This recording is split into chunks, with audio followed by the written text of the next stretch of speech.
Welcome, everybody. It's April 23rd, and this is the third session of the budget workshop. We're going to get it started. And Phyllis? Thank you, Mayor. Tonight on the agenda, we have discussions with some of our nonprofits, and then we'll go over the capital and operating requests that have been made by the department heads and what we feel is doable within the city budget. The first person we have on the agenda for tonight is Sharon DeBauer with Child Advocacy. Sharon, if you'd like to step up to the podium over here.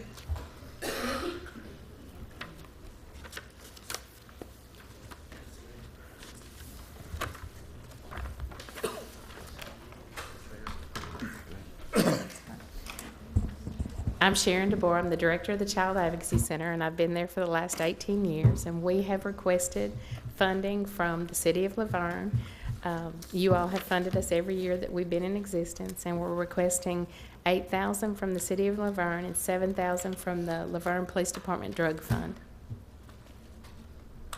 The Child Advocacy Center is a nonprofit agency. We work as a team with Department of Children's Services, all the law enforcement agencies, and the district attorney's office to respond to child abuse cases and to prosecute offenders and help children heal from the trauma. And this is the same level that they requested current fiscal year that we've done. That's 8 and 7. And I've talked about it before. I don't know how much you all remember about what we've discussed previously, but Child Advocacy Center provides us forensic interviewers when we're doing investigations, and we have our fair share here. And without those forensic interviewers, we'd have a really hard time trying to prosecute some folks, because you have to have a special person who's aware and familiar with child development, plus be trained for several months on how to interview a child without leading them. And you have to be able to prove in court that that child wasn't led. So we've been able to, well, last week, I believe it was, Kevin? Yes, sir. Last week we had one that pled to straight 30 years as a result of the forensic interviewer assisting us on that case. Is that right? Yeah. And that's the benefit we have. Plus, they also provide counseling for the children, families, etc., because those are extremely traumatic cases, whether it's child sexual abuse or physical abuse, etc. We also work drug endangered children cases, and that has been on the increase ever since we started. It used to be about 25% of our cases involve drugs. Now about 50% of our cases that are child abuse cases involve parents that have a drug problem. And it's really sad to me, but when you see information on the opioid crisis in America, we see it every day. Law enforcement sees it every day, and we see it every day. And part of what we do is work with families. Many of those families do not have the money to go into an alcohol and drug treatment center. And so we do alcohol and drug treatment with those families in their home.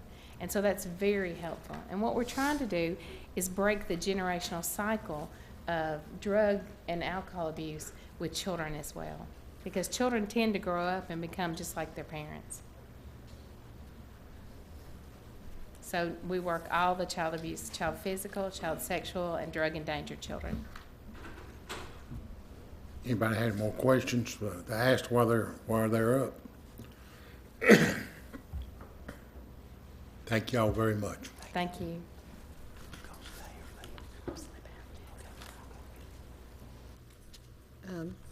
We have also a representative from Laverne Boxing. Not sure if Eric, there you go, Eric. Eric Stats will be up to present. Good evening, Mayor, Alderman. I'm here on behalf of Laverne Police, Fraternal Order of Police. I'm the president, and we're here to ask for an increase on the donation for our boxing gym.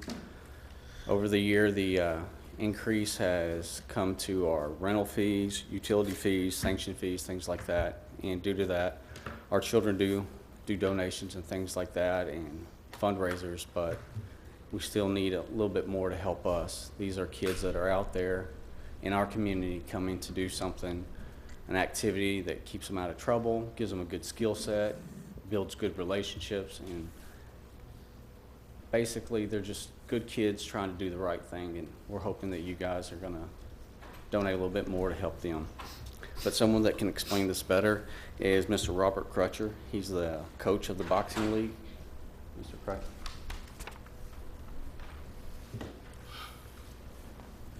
How y'all doing?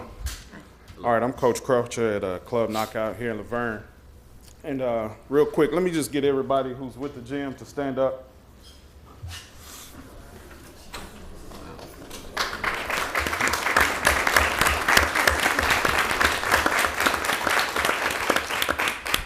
Thank y'all.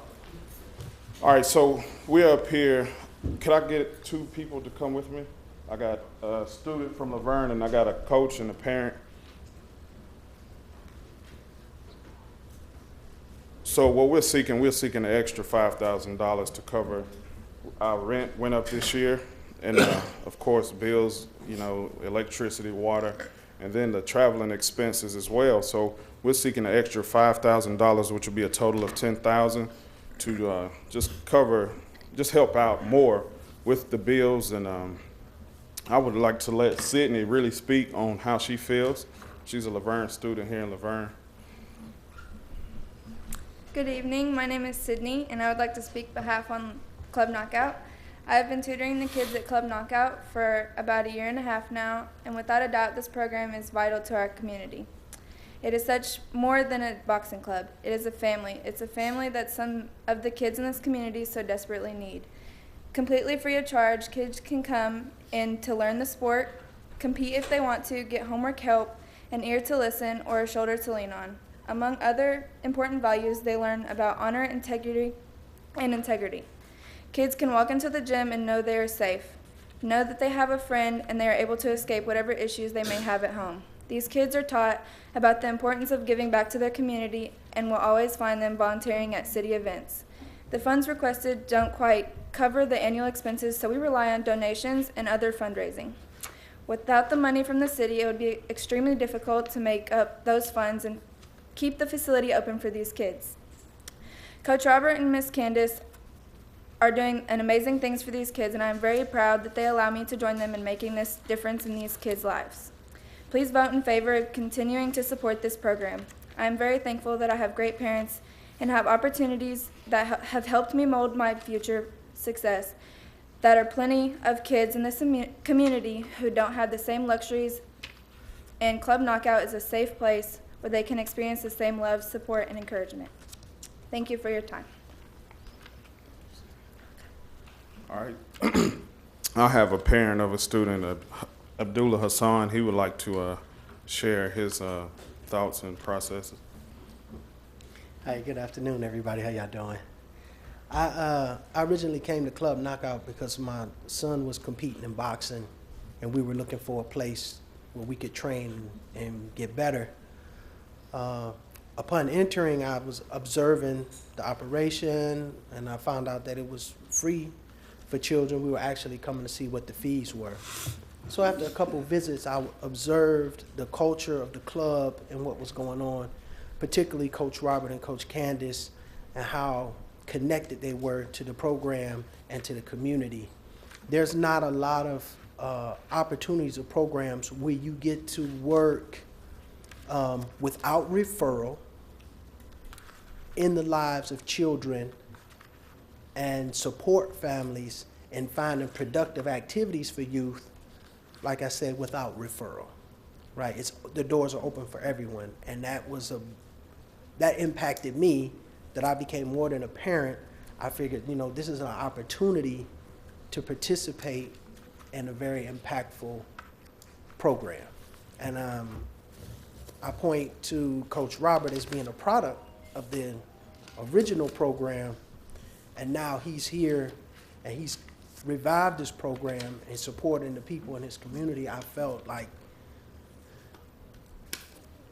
that was just an awesome thing to be a part of. And every day that I'm there, and the more that I'm in contact with this program, my son has traveled with Coach Rob, and I get a little jealous sometimes because they have such a great rapport, you know what I mean? But I mean, that's what you really want.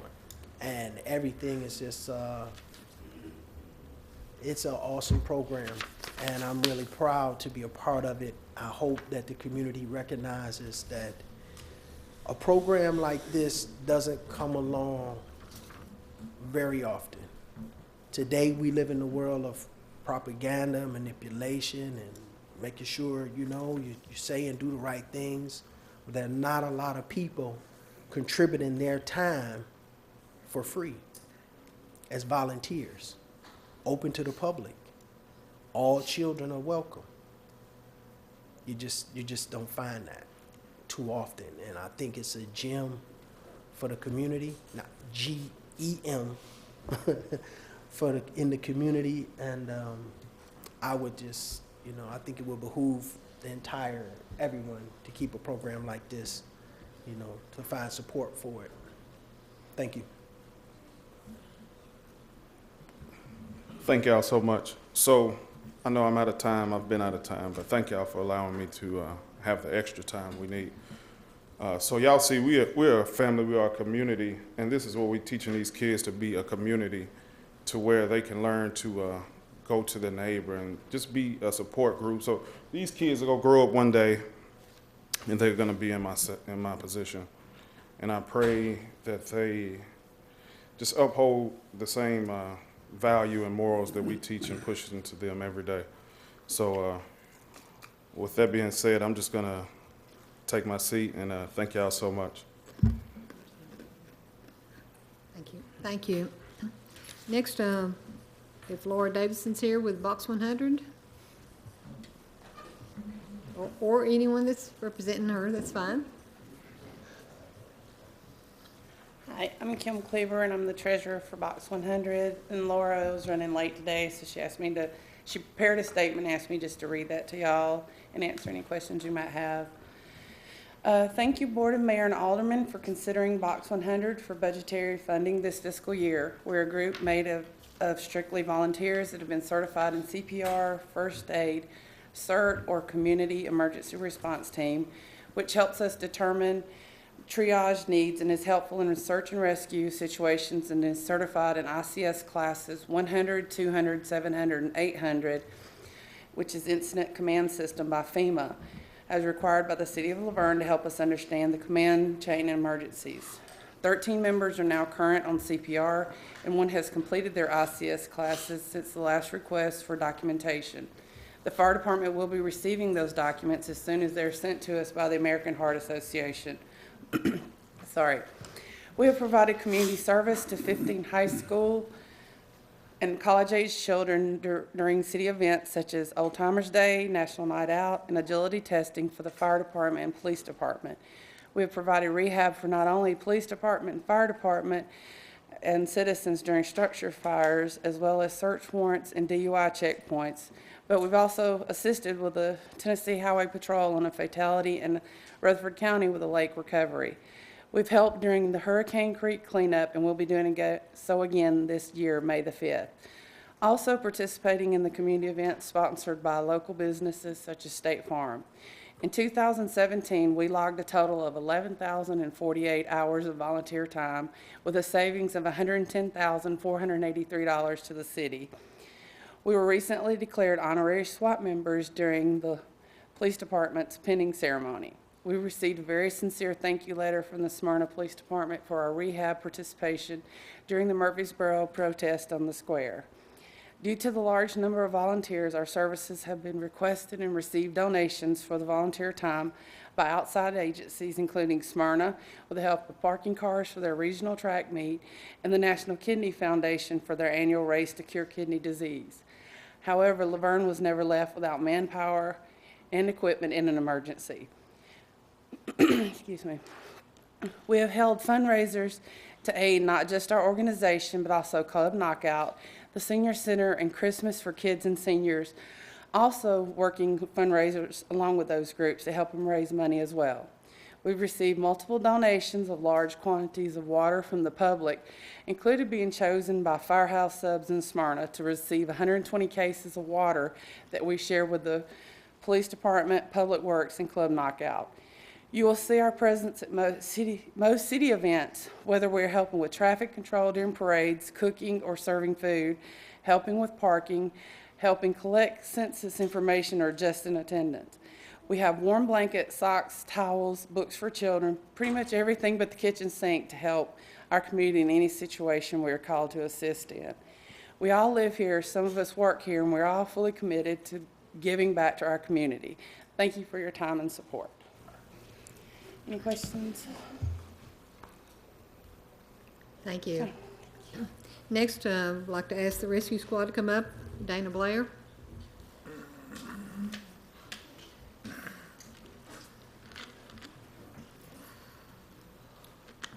Mayor, Alderman. First, thank you for allowing me to speak. We greatly appreciate the donation and the contribution to the rescue squad.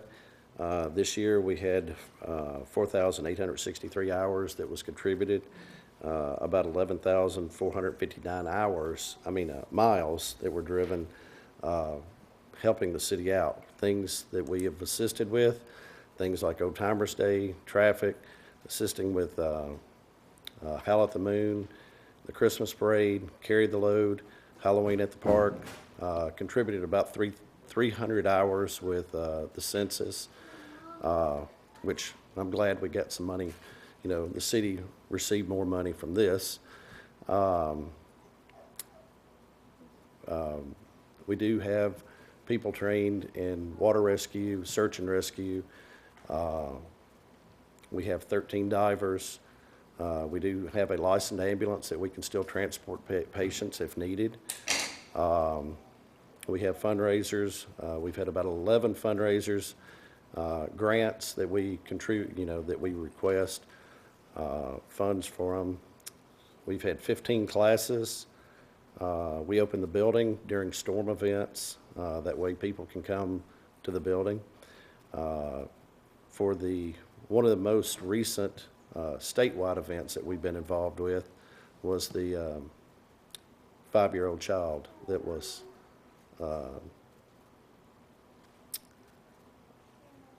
killed by his parents. And that was a request from TEMA. So anything that the city can do for the rescue squad or we can contribute back to the city, we'll be glad to. Any questions?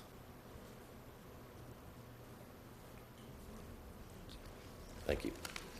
Thank you. Next, we have the Chamber of Commerce.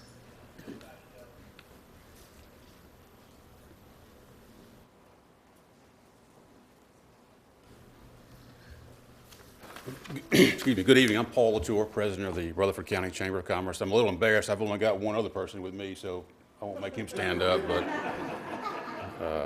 Brian Hercules, our senior VP of Economic Development. But very, very quickly, I just wanted to thank the City of Laverne for the partnership and economic development that we currently have. Annually, we ask you guys to make a contribution or an investment, really, in three things. One is the Destination Rutherford. That's our 5-year workforce and economic development strategy along with tourism. We do things like recruit jobs. Last year in Rutherford County, we had almost 1,900 new jobs with a capital investment of about $400 million. In addition, we understand that one of the biggest challenges that faces our employers today is workforce and the ability to find skilled labor, skilled people with the necessary tools to make our economy stronger. So we're taking it on with not only the K through 12 education system, but also with the post-secondary education systems with Motlow, MTSU, as well as the TCAP. In addition to that, as part of the agreement that was struck probably 15, 20 years ago, the Economic Development Fund, we asked for your pro rata share of that, of 11.5. And then finally, the last component is your contribution to the tourism efforts that we have. And I'm proud to say that Rutherford County, for the third or fourth straight year in a row, has had over $331 million economic impact in tourism. And we're number 9 in the state of Tennessee. And that really says a lot from a lack of what we say, a major attraction like the Smoky Mountains or Graceland or something like that. We do it through through sporting events. So the total contributions that we would, or investment we'd like for you to consider this year, and we are not asking for an increase, is $39,000. Be happy to answer any questions you might have. Thank you. Thank you very much. Next, we have Paul's.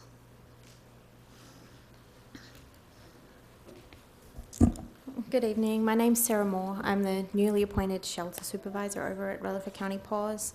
Michael sends his apologies. He couldn't be here tonight. He's at a budget presentation for the public safety meeting of Rutherford County Board of Commissioners. So, with the 2018-2019 budget preparation fast approaching, we are requesting appropriations from the City of Laverne in the amount of $30,000 for Rutherford County pet adoption and welfare services. The requested amount would provide approximately $11 per call for the city. For the fiscal year 2016 to 2017, we have received 2,711 calls from the City of Laverne. We have impounded 299 dogs, 401 cats, and 47 other animals. This is a total impound of 747 animals. We have also done 43 bite and rabies exposure reports as well. Animal control is not a simple or small-scale problem. It's not just a matter of catching people's pets. Neither is every complaint an earth-shaking crisis. Some problems could easily be solved by anyone with a little common sense.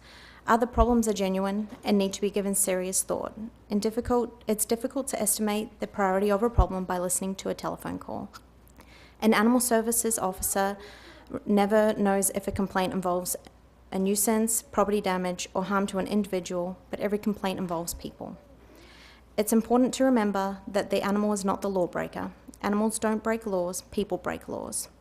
Punishing the animal is not a function of animal services. However, many people compare impoundment with arrest in the animal services facility with a prison.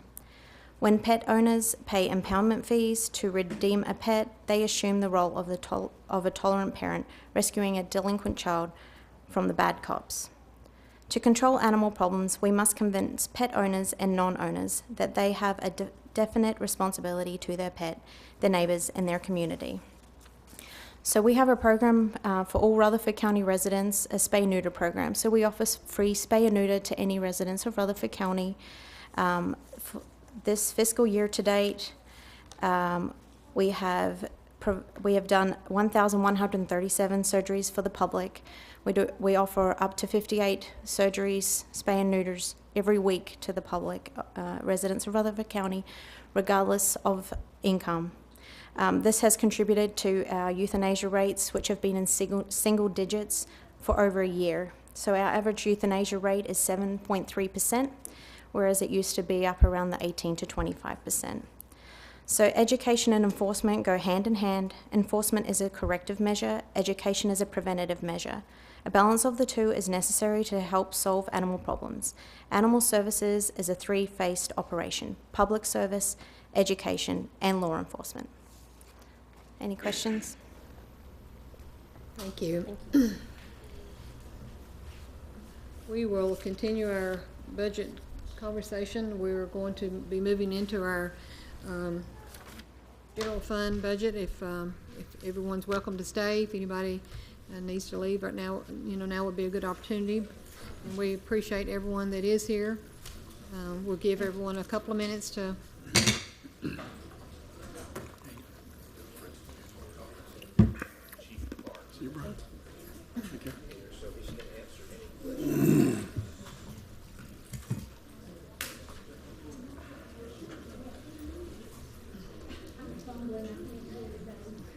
Get that really loud, will it ring his ears? I'll get the bell out of the bag and just ring it. A big whistle. You got a whistle?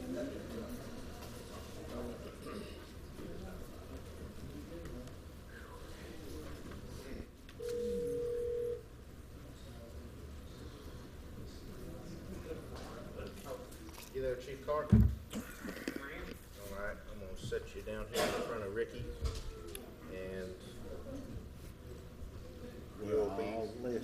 you'll be right there, just safe and sound. right in front of you, if you should be called upon. We sure mute his end. Are you on a break? He gonna mute his end.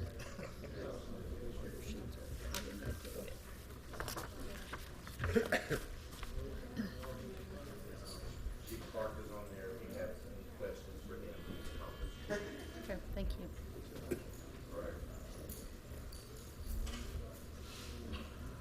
I'll go ahead and start now. As you know, when we finished up the discussion on the general fund budget, we had approximately $1,429,827 that we considered to be surplus.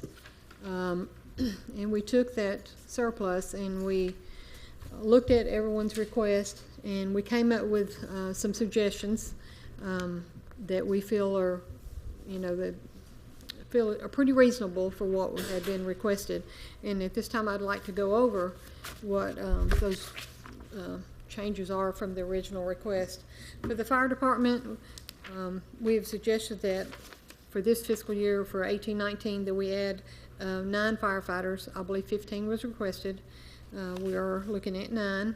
We also included the reevaluation for the shift commander, along with the FICA taxes and the promotions for engineers. We've included $30,000 for the training for the AEMT, $15,000 for medical supplies, $21,000 for fire prevention, $56,619 for an admin assistant to share with it amongst 3 departments, economic development, planning, and engineering. We've included adding 1 building inspector for $32,888. And that would be for a half a year. We decided, or we kind of discussed what was going on in the codes department, and there is some new software that's being implemented and some training that's going to be happening in the next few months, and we felt that allowing them to add a person in January would be a better time than during right in the middle of some software implementation. For the library, we would have added the electronic sign. For the streets department, we have included 1 laborer for $52,796, 1 brush truck for $110,000. For the streets, for the police department, we're looking at adding 4 personnel, 3 officers that would start in January of 19, and 1 detective that would start in July. And the reason we looked at the officers not starting them to January is because the chief has some positions currently that he's working on filling, and we thought that this would give him time to get those positions filled before having to add the 3 new officers. We also have looked at adding 4 vehicles to the police department, 3 for patrol, 1 for CID. We are going to look at adding the radios. For maintenance, we're adding 1 full-time laborer. There was a couple of items that we added that was after the fact, and one of these items is the for public relations is the Channel 3 equipment upgrade. We had not really discussed that, but when we got to looking at everything, we realized that that was a big need for 18-19, and we wanted to go ahead and include that. What does what do the upgrades include?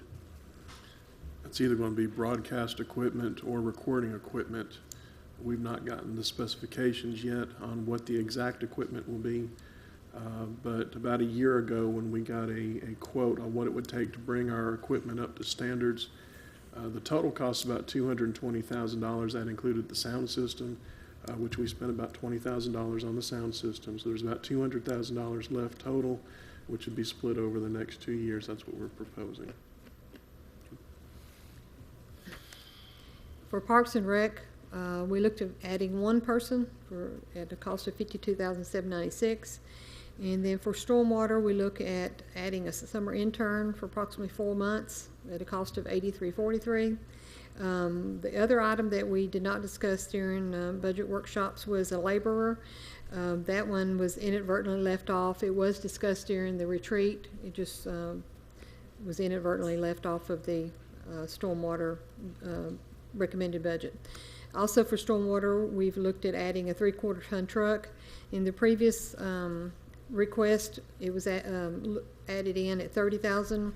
After reviewing that particular truck, we feel that we need to increase that to $35,000. Also for stormwater, there's been a request for a dump truck at $85,000. So in total, for for general fund, that's a request of $2,619,087. And for stormwater, that would be $178,583. So if you'll look at your third page of your revenue for general fund, when we added all of these in, we knew that we had 1.4 million, and we reduced a line item in the HR budget that was for professional services, and this is where we generally house any kind of lawsuit settlements. So we reduced that by $100,000, and that gave us another $100,000 on top of the 1.4, and then we also had some allocations that we allocated to water, sewer, and stormwater that we updated after we got all the final numbers in, and that added another $157,633,000. We also had to reduce the revenue by $18,000 because of a Clearwire cell tower fee that's phasing out. So in all, after we add everything in, we're now at a deficit of $948,510, which means that we'll take that money out of reserves in order to meet all of the requested needs. Most of that is due to the radios. We pretty much could fit everything else in except for the radios, and we felt it, and we're hoping that the radios will come in around that amount, plus or minus some. We haven't been given concrete numbers, but this is as close as we have been given. That pretty much sums up what was recommended for the general fund and for the operating and capital list.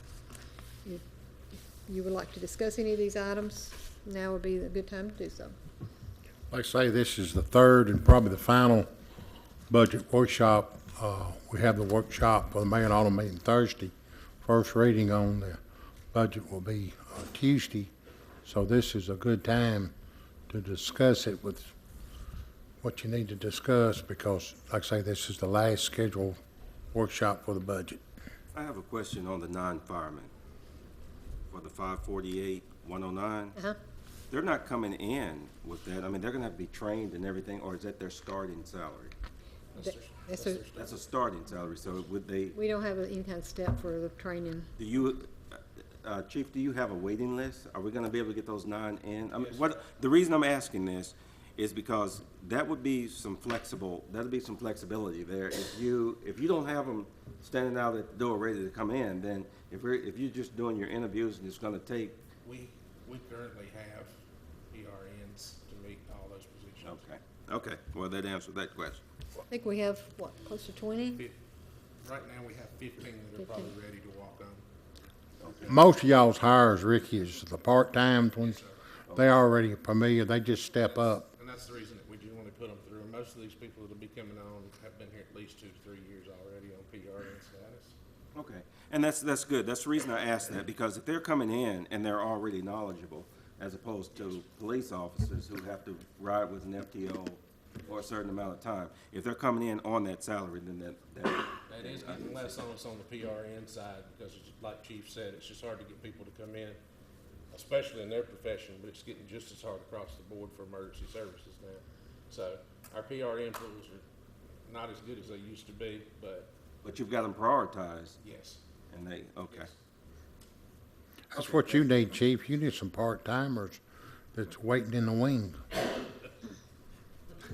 The requirements for our folks are a little bit different than the firefighters, Mayor. That's the only problem.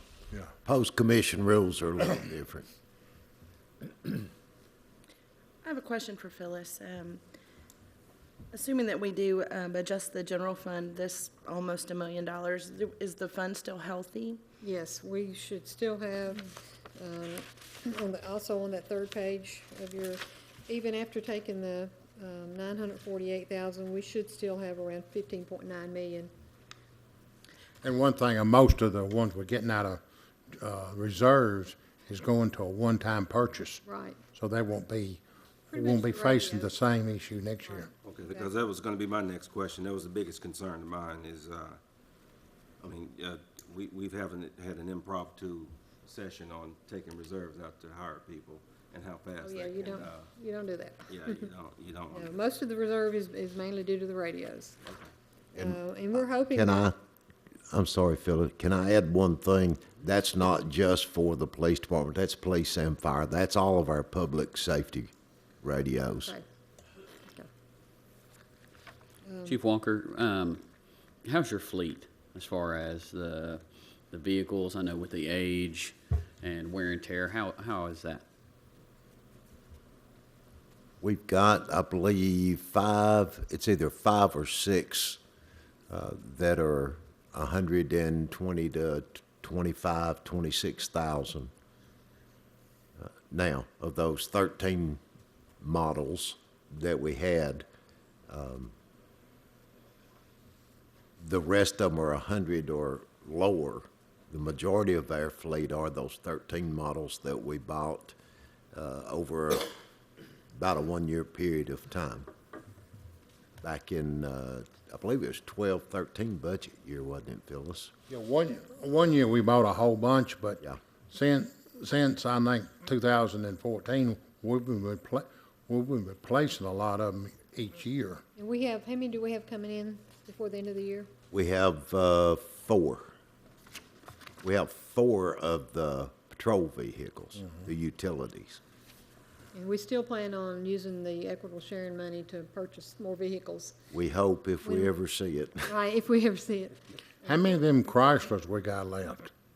There's 5 or 6 that are there, and they're a problem every day. Garland says 5, because if you don't keep them running, which it's hard to do, they don't run, and they cost us a fortune just to try to maintain. I'd be glad when them things is gone. Them been a Right. pain ever since day one. You're exactly right. Are you transitioning over to Ford? Sir? What are you transitioning over to? We transitioned, once they said they were gonna be, stopping the Crown Vic model. We had a whole fleet of Crown Vics and Chargers, et cetera, with high mileage on it.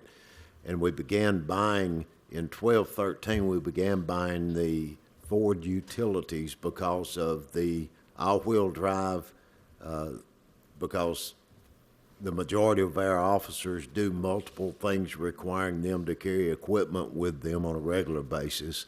And the sedans, we couldn't get people in and out of. Conrad's not here, but you can imagine him trying to get in one of those Ford sedans. There's no way. And that's the reason we transitioned to the utility, because anybody could get in one and drive it if they needed to. And one further question, and this might be, I apologize, but what are the stipulations as far as using confiscated vehicles for undercover operations? What are the stipulations? It has to be awarded to us, and we have to have it titled and registered in the city's name, and then we can utilize it.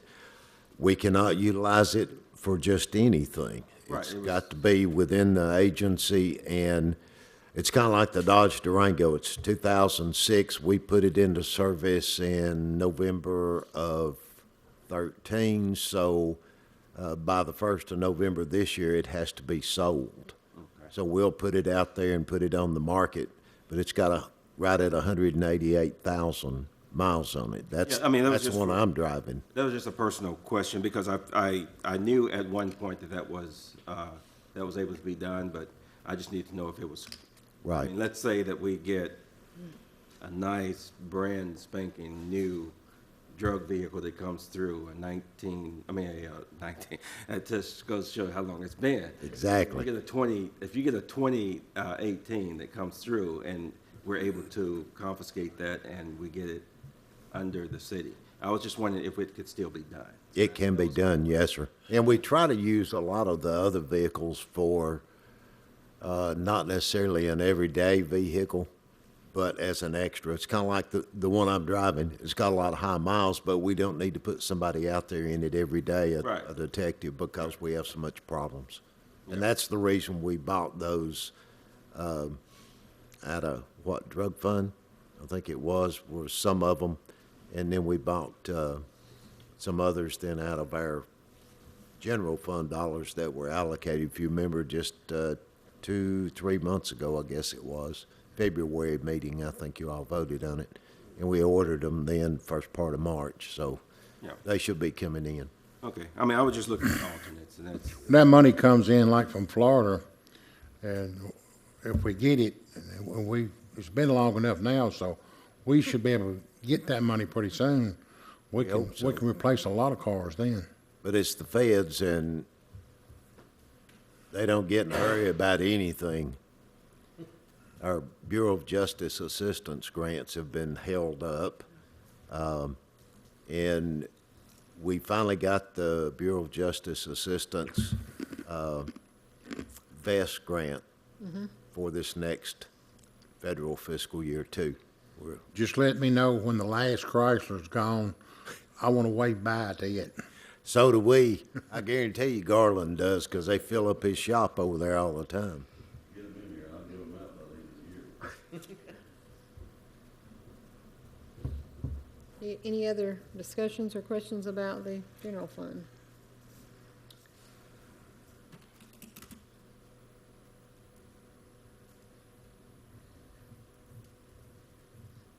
Oh, okay. We can move forward to the stormwater. We've discussed most of that when we talked about the capital and operating. With the stormwater, we started with approximately 83,581, and that is actually in the ditch and drainage repair, because that's kind of where we put the surplus funds at. There was a request, of course, for the summer intern, laborer 2, where we increased the truck purchase of 5,000. We allocated to water and sewer fund 91,000. And then we used $120,000 of the prior year surplus. So that's going to leave us with a balance of $48,729, and that'll go back into the ditch repair line. what is a summer intern's timeline? I put them in for 4 months at Four. $12.11 an hour. We talked about that earlier today. You know, it's according to what status of a person that we get, whether it's a freshman or whether it's a senior engineering intern. So we have a little bit of flexibility. If we get someone that's more of a senior person, we may have to pay them a little bit more, but we'll use them less time. So the hourly rate may change on that. Is that, I mean, is that something that you can request as far as a senior or a junior?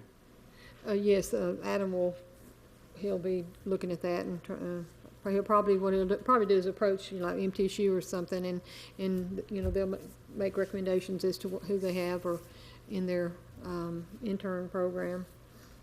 My understanding, and correct me if I'm wrong, my understanding as far as interns is strictly just an hourly payment to them. We do not pay insurance. benefits, and no we do not- benefits. Okay, no benefits. That's what I thought.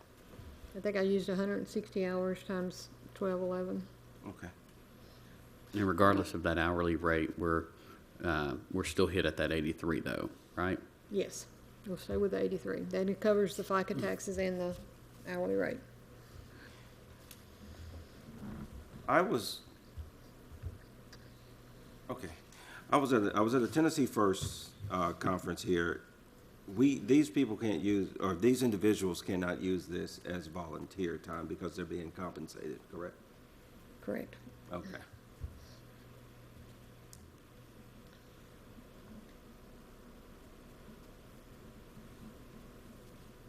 Any other discussion on stormwater? If not, we'll move on to water and sewer fund. When we ended the budget discussion with the water and sewer fund, we had a surplus of $531,549. We looked at our capital request, and there was a request of $350,000 for equipment and the SCADA monitoring. That does not include projects. We don't budget for projects. We just budget for capital items. And then we also had allocations to stormwater of $66,364. And that leaves us with a surplus of $115,185. That was all the changes. Will that be a significant impact on the equipment that you need for that department? That would be for the water treatment plant, and Kyle can talk on that. As far as the SCADA? Yeah, I know there was a list, so I was just wondering if that's the prioritized most important thing. Well, there's a list that's a project right now that we open bids tomorrow. So that's gonna be quite a bit of the stuff that we've discussed. And of course, SCADA always gets mentioned in that too. The SCADA that's on here is basically for the whole water distribution system. And Deeds can let you know the issues we have there, basically the tanks levels and communication back and forth with that and the plant, and then also the SCADA at the plant. Needs a lot of upgrades because it's, I think, probably 2006 Deeds, 2006 or 7. So you kind of look at SCADA maybe like computer equipment. So it's getting to that point where we need to do something to make sure everything's working properly. It's still running DOS. Pretty close. Kyle, does the McFarland Point project, that fall into the projects section? Yes, As far as McFarland, repainting? yeah, the repainting of the McFarland tank is in the projects. And the projects are in your last few pages of your water and sewer packet.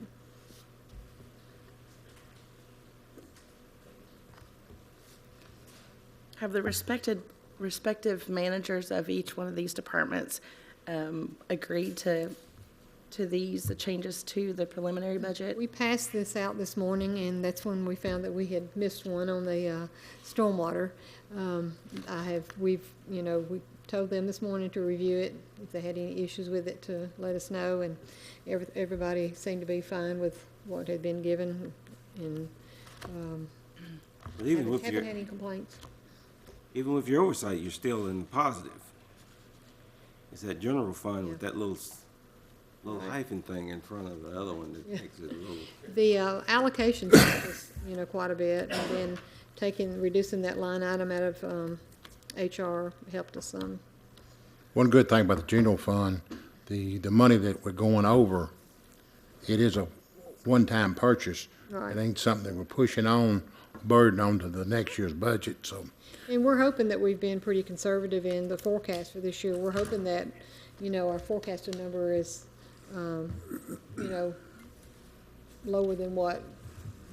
lower surplus than what we think it'll be. We never know with the sales tax, how that's going to trend. Luckily, we've been able to hold our own, and actually, we've had several good months of increases in sales tax. So if we continue to see that, we should even see more of a surplus at the end of the year than what I have forecasted. Again, I apologize for asking, I'm having to go back to the general fund and I think this might be a question for Glenn, or it might be you, Phyllis, but the Clearwater cell tower, do we not look at anyone else? I mean, is anyone else possibly looking at that? I mean, it's a spot that, I know that we can't get the height that everybody wants, because that's something that comes before the planning commission, and everybody wants that height, but because of the airport, we can't accommodate them. Is there? I actually have a contract that needs to come to you that just came yesterday from Clearwater. Okay. It might not be leaving? It might not be leaving. Okay. But the city does not own the tower. Right. We just are basically leasing them a place to put their tower. We don't own the tower, but we own the land. If they want to remove it, we can't do anything. Is there anything else we can do with it, with that space? It's on a. Considering where it's It's at. on a rock, We- bluff ledge. We drain. can't put a city hall there or a fire department? A very tall one, a very narrow tall We one. put probably one parking lot right there, How tall is that tower now? 80 feet. 80 foot?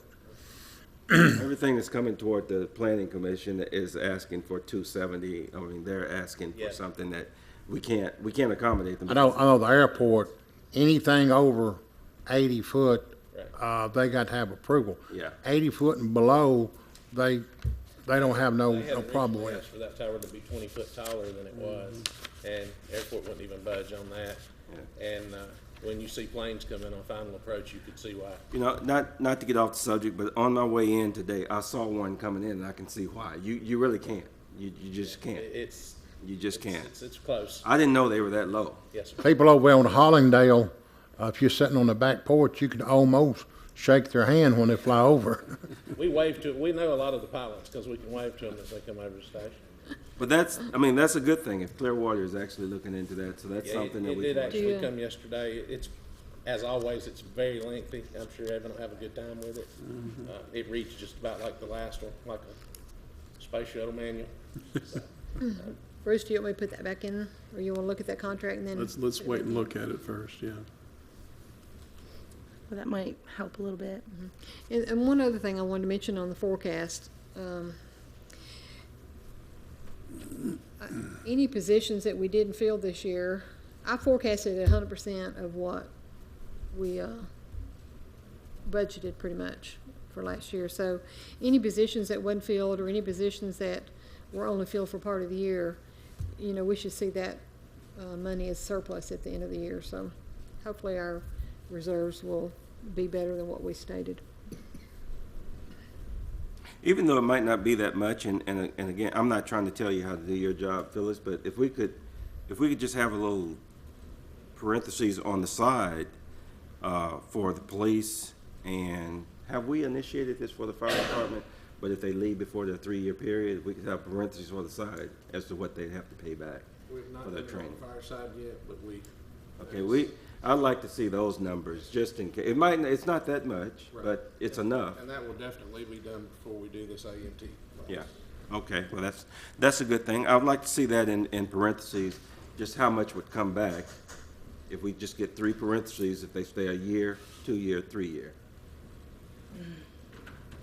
Well, we already know what it is, and whatever the percentage is from their training, right? Okay. I mean, when you're scraping the barrel, you gotta just scrape it good. Yeah. Unfortunately, fortunately, we haven't had to do any of those. And I would hope we never do. Yeah. I would hope we never do, and I hope that's an incentive for them not to come and leave. That would be a great thing. The last one that we hired turned his notice in the other day. He's going to Nolensville, but it's just, it's a fact that he's going to have every other weekend off. It's a fact that there's a whole lot more going on here than in Nolensville, so it's going to be a much slower pace for him. But he's the last one we hired before we implemented the contract. Okay. But I recommended he not be rehired here in the police department because of that, because he left, and it's only 7 months after he graduated. Well, I mean, we're covered for that from now on, so that's a good thing. That's why, I was wanting that to be initiated. So that's a good thing. And I would like, anytime someone leaves and they're bettering themselves, you get people to leave areas because they have a third shift and they might want to go to school, and it's something like that. You look at that and you take that into consideration. But I mean, weekends off, I can't give them too much leeway behind that. But I'm glad it's in effect.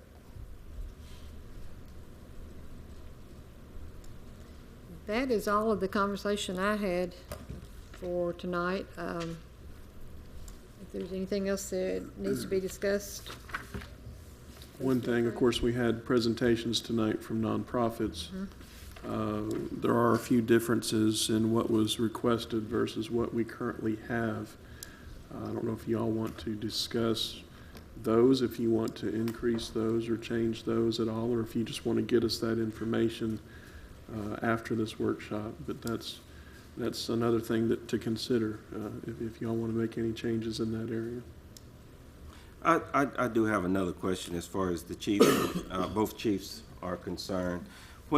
Since we're getting this new communications equipment, the new radios and stuff, does that, unlike the fire apparatus where you just have to, by rule, you have to destroy it, is there any way that we could see any amount of money coming in from selling it for training or for someone else?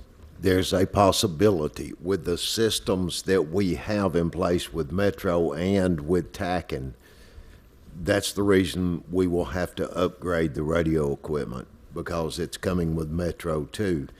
There's a good possibility that we may be able to trade those radios. We don't know yet, because there are many agencies out there that could use them with their own standalone system.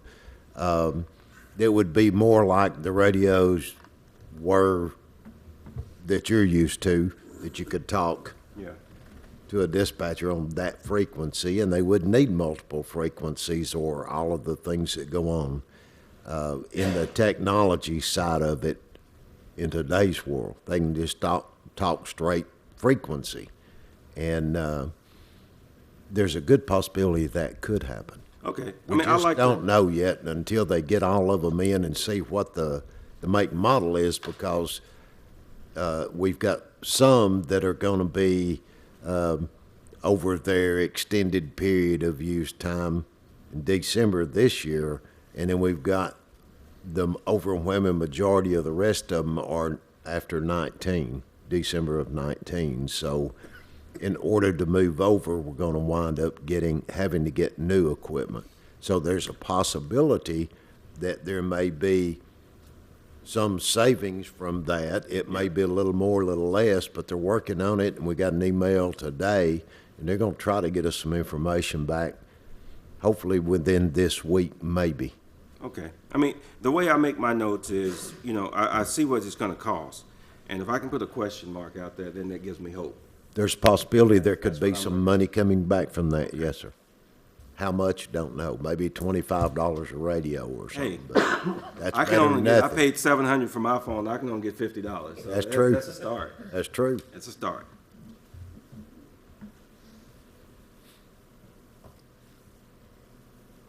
Just want to say, while there's a lull, if there's any department heads that want to talk to me or any concerns I have, please feel free to give me a call, send me an email. I want to hear what your thoughts are, because you're day in and day out in your department. I'm not. And so, feel free to communicate with me. I'm happy to answer your phone calls.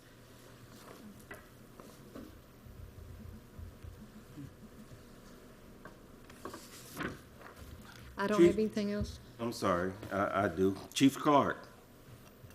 He went to sleep. I'm here. Wake up. The fire training AEMT, is that something that you're going to be, are you going to be the instructor, or are we going to have our own instructors, or what is that?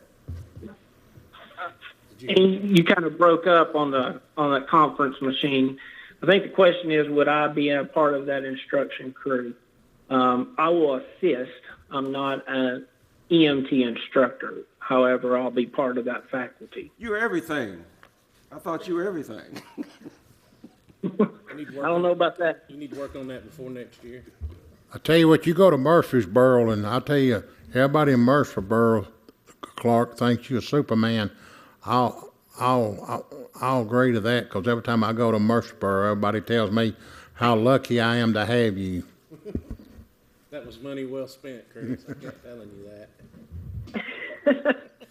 Well, I appreciate the compliment. But that EMT course, we're going to hopefully do that in conjunction with Murfreesboro Fire Department through the Motlow University. That's great. That's great. Yeah, that's good. Okay. That's good. All right.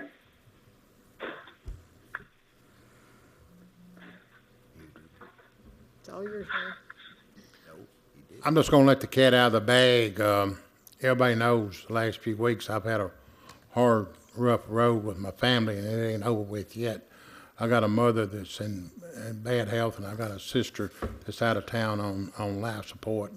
And I go to day on having to go out of town, and it may be, I didn't know that I was gonna be here tonight, and I may not be here on the workshop, or I might not be here Monday. So I kind of feel like it ain't enough questions being asked, and I'd hate for to go the first reading Tuesday, and I'm not here, and the first reading on the budget fails.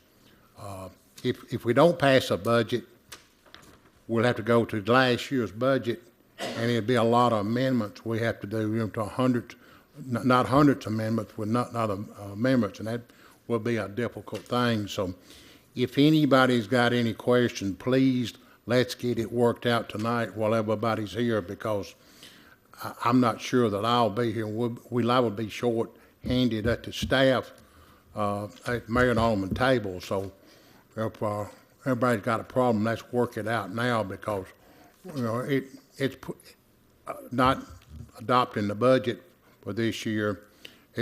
It will put a hardship on everybody, because I know the police department needs money, and the fire department needs money, and y'all's workers need money. So if anybody has any problem, let's work it out now, because who knows what tomorrow's going to bring.